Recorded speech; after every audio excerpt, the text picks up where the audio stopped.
Hello friends, मैं रानी कुमारी आप सभी का स्वागत करती हूं। हम लोग पढ़ रहे हैं Indian polity book M Laxmikanth की। इस बुक में हम लोग चैप्टर 4 पढ़ रहे हैं, preamble of the constitution. Chapter 4 की वीडियो मैंने पहले भी बना रखी है। अगर आपने उस वीडियो को नहीं देखा है तो डिस्क्रिप्शन बॉक्स में उसका लिंक है, आप उस वीडियो को देख लीजिए, जिसमें मैंने सोवरेन को, सोशलिस्ट को पढ़ाया है। आज हम लोग पढ़ने वाले हैं सेकुलर को।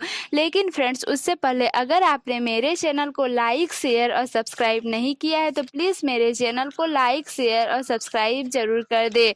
चलिए हम लोग स्टार्ट करते हैं सेकुलर में क्या है। तो फ्रेंड्स, सेकुलर को भी 42nd अमेंडमेंट एक्ट से जोड़ा गया था फ्रेंड्स, और सुप्रीम कोर्ट ने 1974 में बोला कि भले ही हमारे देश में सेकुलर नाम का शब्द सीधे सीधे मेंशन ना हो, क्योंकि ये 1976 में आया है, लेकिन हमारे देश के जो कॉन्स्टिट्यूशन मेकर्स थे वो इस देश को सेकुलर बनाना चाहते थे।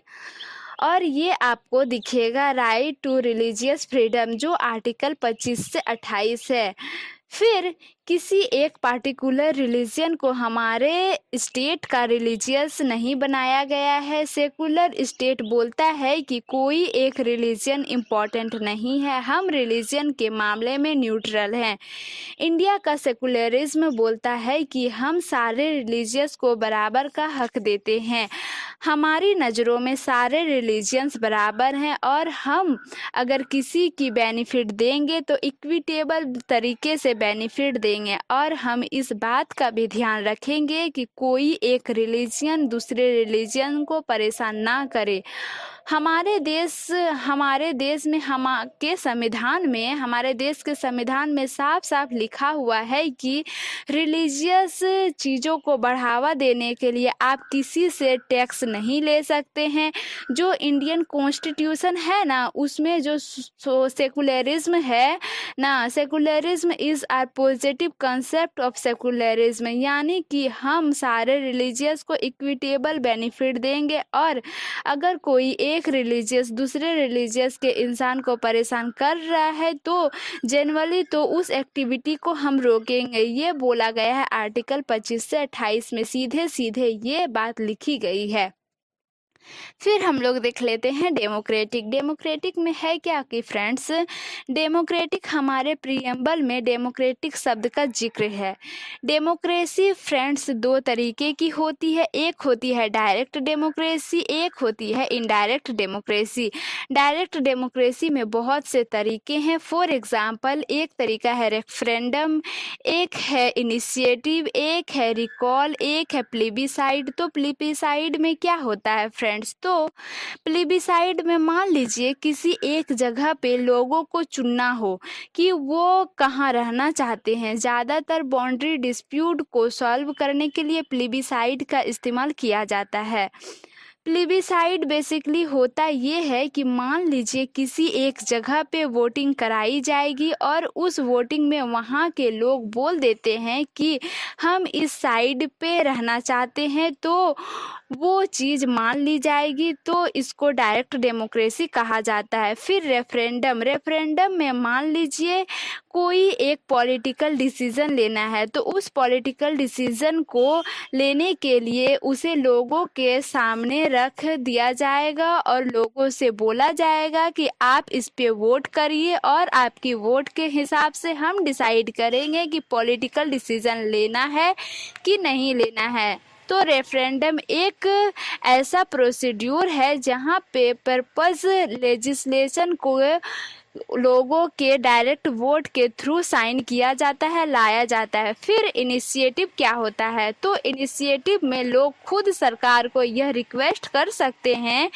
कि लोग खुद एक लेजिस्लेशन को बनाएंगे, फिर उसको सरकार के सामने रखेंगे कि आप इसको लागू करिए, तो इसको बोला जाता है इनिशिएटिव। फिर रिकॉल क्या होता है, तो रिकॉल ये होता है कि मान लीजिए किसी एक ऑफिसर्स को लोगों ने इलेक्ट करके प्लेस ऑफ पावर में बैठाया है, और अगर वो ऑफिसर सही से काम नहीं कर रहा है तो लोग अपना वोट डाल के उस ऑफिसर को वापस निकाल सकते सकते हैं, कह सकते हैं कि इसके टर्म को ख़त्म होने से पहले इसको इसकी गद्दी से हटाओ, ये काम ठीक से नहीं कर रहा है। ये हो गई डायरेक्ट डेमोक्रेसी। तो डायरेक्ट डेमोक्रेसी फ्रेंड्स पढ़े लिखे देशों में हो सकती है, इंडिया में काम करती है रिप्रेजेंटेटिव डेमोक्रेसी। तो इंडिया में है रिप्रेजेंटेटिव डेमोक्रेसी।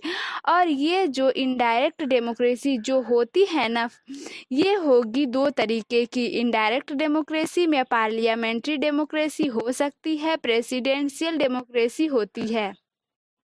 यहाँ पे जो इनडायरेक्ट डेमोक्रेसी कह रही हूँ ना मैं फ्रेंड्स, ये एक्चुअली में रिप्रेजेंटेटिव डेमोक्रेसी है। तो डायरेक्ट डेमोक्रेसी में सीधे लोगों ने पार्टिसिपेट किया, और इनडायरेक्ट डेमोक्रेसी जिसको रिप्रेजेंटेटिव डेमोक्रेसी बोला गया, मतलब लोगों ने वोट डाल के अपने रिप्रेजेंटेटिव को चुना, और वो रिप्रेजेंटेटिव्स तो ये जो और वो रिप्रेजेंटेटिव उनके बिहाफ पे नियम कानून बनाएंगे। तो ये जो इनडायरेक्ट डेमोक्रेसी है, ये रिप्रेजेंटेटिव डेमोक्रेसी है। ये दो तरीके का है, एक है पार्लियामेंट्री, एक है प्रेसिडेंशियल। तो यूएसए में प्रेसिडेंशियल है और इंडिया में आपकी पार्लियामेंट्री है। पार्लियामेंट्री डेमोक्रेसी है इंडिया में। लेजिस्लेचर होता है पार्लियामेंट्री डेमोक्रेसी में, एग्जीक्यूटिव होता है, एग्जीक्यूटिव उसी लेजिस्लेचर से ही चुनता है।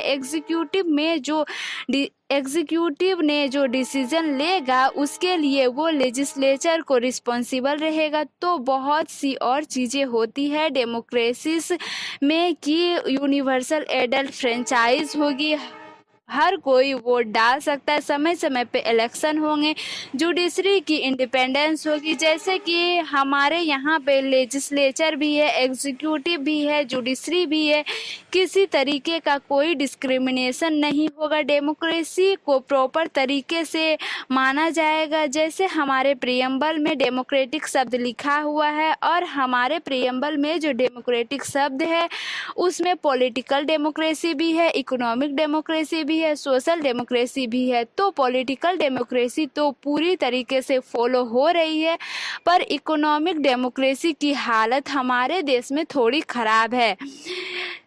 इनइक्वेलिटी बहुत ज़्यादा है इसमें, इकोनॉमिक डेमोक्रेसी में। और सोशल डेमोक्रेसी की तरफ थोड़ा थोड़ा हम लोग बढ़ रहे हैं। अब देखिए, भीमराव अंबेडकर जी ने 25 नवंबर 1949 में जब कॉन्स्टिट्यूएंट असेंबली में बहस चल रही थी, तो उन्होंने बोला, देखिए पॉलिटिकल डेमोक्रेसी, सोशल डेमोक्रेसी और इकोनॉमिक डेमोक्रेसी ये सब आपस में एक दूसरे के साथ इंटरकनेक्टेड है। अगर सोशल डेमोक्रेसी नहीं है तो पॉलिटिकल डेमोक्रेसी नहीं हो सकती, और अगर पॉलिटिकल डेमोक्रेसी नहीं है तो सोशल डेमोक्रेसी नहीं हो सकती। उसी तरीके से अंबेडकर जी ने ये भी बोला कि लिबर्टी, इक्वलिटी, फ्रेटर्निटी एक दूसरे के साथ एसोसिएटेड है। अगर लिबर्टी नहीं है तो इक्वलिटी नहीं हो सकती, और अगर इक्वलिटी नहीं है तो लिबर्टी नहीं हो सकती। तो ये है डेमोक्रेटिक फ्रेंड्स, और इसमें समझाने वाली कोई बात नहीं है। आप इसको नीचे में थोड़ी सी 1-2 लाइनें हैं, आप इसको पढ़ के समझ सकते हैं। आज के लिए यहीं तक। आपको वीडियो कैसी लगी आप कमेंट करके ज़रूर बताएं। Thanks for watching. लेकिन फ्रेंड्स, उससे पहले अगर आपने मेरे चैनल को अभी तक लाइक, शेयर और सब्सक्राइब नहीं किया है तो प्लीज़ मेरे चैनल को लाइक, शेयर, सब्सक्राइब करके ही जाना। Thanks for watching. जय हिंद।